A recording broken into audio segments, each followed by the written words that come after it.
In Sarteneja, a picturesque village in northern Belize, life has always revolved around the sea. For generations, the ocean has been more than just a backdrop. It's been the lifeline of the community. In fact, about 80% of the men in the area earn their living from fishing, making Sarteneja one of Belize's largest fishing hubs. But now that same deep connection to the water is opening new doors, thanks to Corozal Bay Eco Adventures. The spirit of the sea is creating fresh waves of opportunity, transforming tradition into sustainable tourism and innovation. One of our goals is to promote conservation actions that benefit both biodiversity and people. So what that means is not only the NGO will win when it comes to our expedition runnings and everything. We want to support the community members because we believe that if the community wins, our ecosystem will win as well. The Corozal Bay Nature Sanctuary covers approximately 178,000 acres and is home to marine mammals like manatees, dolphins, numerous fish species, and the country's only bull shark nursery. To support its conservation initiatives, Sarteneja Alliance for Conservation and Development created the Rio Reef Expedition. It is founded on partnerships with local fishers, artisans, and families to promote sustainable tourism initiatives. One of the first stops on the tour is a visit to a traditional beach trap, which is a tunnel-shaped fishing apparatus made from sticks or stones. Head Ranger Jamael Verde tells us how local fishers work with the NGO to balance livelihood with conservation. That is where sustainability and conservation works hand in hand. Due to the hard work that Sarteneja Alliance do, the strong communication that we have with the fishers, they have already adapted to this process whereby if they find a protected species in their harvest, guess what? They will release that. A significant portion of the income earned through the Rio Reef is used to support the NGO's local partners, while the remaining funds are reinvested in conservation and management programs, ensuring that every dollar contributes to protecting the ecosystems that sustain them. But the valuable work they do cannot be accomplished alone. That's where the Belize Fund makes a difference. With grant support, the Alliance can grow its impact and launch new conservation programs, keeping Belize's natural heritage thriving for generations to come.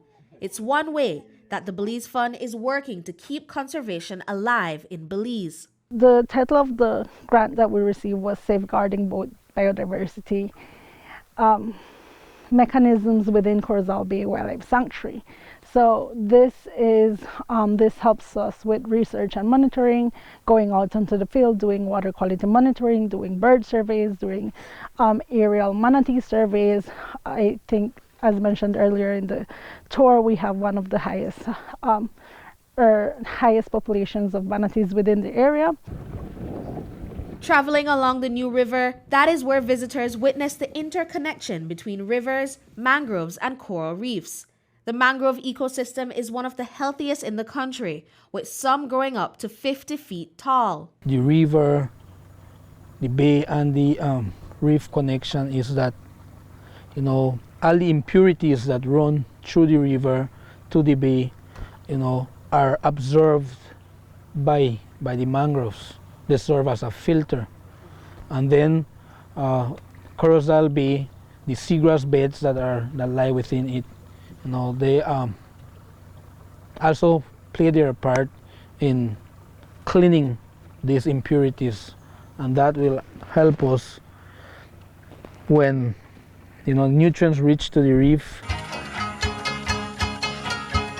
History meets nature at the Mayan temple. Now here's a fascinating stop on the tour, an ancient temple that researchers believe may have once served as a sacrificial site and even a bustling trade center. Thanks to its strategic location, it's a powerful reminder that when we protect our ecosystems, we're also preserving history, identity, and the cultural pride woven into these sacred spaces. How do we know that this was a trading center? Because, traces of obsidian, jade were found here. Now, obsidian is just found on areas of where there is volcanic activity. Up to what I know, Belize has no volcanoes, right?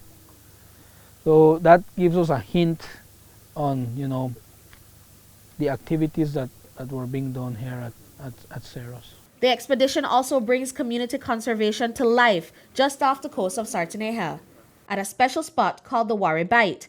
Here, visitors can roll up their sleeves and participate in mangrove planting, contributing directly to coastal restoration and resilience. One of the things we try to do, especially in this pier where I am at right now, if once we get on the boat and we move backwards, you will see that the mangroves kind of cover all the building, and one of our goals is to show different developers that we can protect mangroves, we can protect the ecosystem at the same time, and having something nice and pretty to just sit and relax on.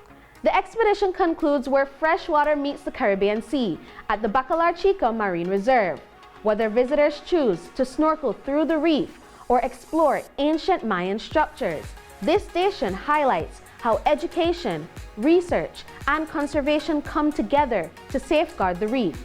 Every experience strengthens the connection between the community and the environment, with the goal to unleash nature, to inspire minds, and embrace thrills. Britney Gordon for News 5.